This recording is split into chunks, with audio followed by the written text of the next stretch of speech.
friends, welcome to Laksha's Lunch Box. இன்னைக்கு நம்ம என்ன வீடியோ பார்க்க போறோம்னா கத்திரிக்காய் தவா ஃப்ரை. ரொம்ப சூப்பரான ரெசிபி இது. ஈஸியா செஞ்சு முடிச்சிடலாம். சமையல் தெரியாதவங்க கூட ஈஸியா அதை பார்த்து சமைச்சிடலாம். அந்த மாதிரி ஒரு ரெசிபி. இதுக்காக எங்க அம்மா ஒரு பெரிய பிரிஞ்சால், ஒரு பெரிய கத்திரிக்காவை எடுத்திருக்காங்க. அது வீடியோல காட்டுற மாதிரி கட் பண்ணிக்கோங்க. பாருங்க, வீடியோல எப்படி காட்டுறாங்களோ அந்த மாதிரி கட் பண்ணிக்கோங்க. எங்கேயாவது பூச்சி அது மாதிரி இருந்தா கூட வெட்டி எடுத்துடுங்க. நீங்க எல்லாம் வாங்கும் போது புது வேற ஏதாவது வாங்கிக்கோங்க, பூச்சி இல்லாததா பார்த்து.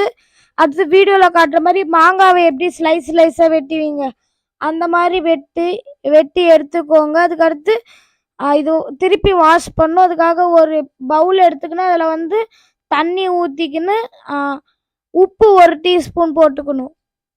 உப்பு போட்டுக்கப்புறம் நல்லா கலந்துட்டு உப்பு கலர் வரைக்கும்.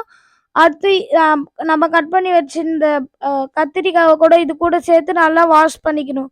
இப்படி வாஷ் பண்ணால் பூச்சி எல்லாம் போயிடும். இப்போ மசாலா செய்யறதுக்கு ஒரு பிளேட் எடுத்துக்கணும். half டீஸ்பூன் அளவு உப்பு, 1 டீஸ்பூன் அளவு மிளகாத்தூள், 1/4 டீஸ்பூன் அளவு மஞ்சள் தூள், அடுத்து ஆம்ச்சூர் பவுடர், அடுத்து கடலை மாவு, 2 டீஸ்பூன் கடலை மாவு நல்லா சேர்த்து கலந்துக்கணும். இதோ பாருங்க, வீடியோல எப்படி காட்டுறாங்களோ அந்த மாதிரி கலந்துக்கோங்க. அதுக்கடுத்து கொஞ்சோண்டு தண்ணி ஊற்றிக்கோங்க. நீங்க லெமன் தேவையில்ல, எதுக்குன்னா ஆம்ச்சூர் பவுடர் போட்டுக்கோங்க, அதனால லெமன் தேவையில்லை. அதனால கொஞ்சோண்டு தண்ணி ஊற்றிக்கின்னு மிக்ஸ் பண்ணிக்கோங்க. வீடியோவில் காட்டுற மாதிரி இந்த மாதிரி மிக்ஸ் பண்ணிட்ட அப்புறம் அந்த இதுக்கு நம்ம கட் பண்ணி வச்சிருந்த பிரிஞ்சாலுக்கு இது நல்லா தடவுங்க. இதை பாருங்க, அது ஒயிட் கலரா வெள்ளை கலரா இருந்தது, நல்ல ரெட் கலரா ஆயிடுச்சு பாருங்க.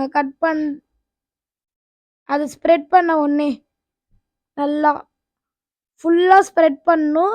இந்த மாதிரி நாங்கள் 3 ஸ்லைஸ் எடுத்துருக்கோம்ல, அதனால மூணுத்துக்கும் நல்லா ஸ்ப்ரெட் பண்ணிட்டோம். அடுத்து இன்னைக்கு எங்கள் அம்மா நான்ஸ்டிக் பேனில் செய்ய போகிறாங்க. அதுக்காக 2 டீஸ்பூன் எண்ணெய் ஊற்றிக்கணும். அது நல்லா ஃபுல்லாக ஸ்ப்ரெட் பண்ணிக்கணும்.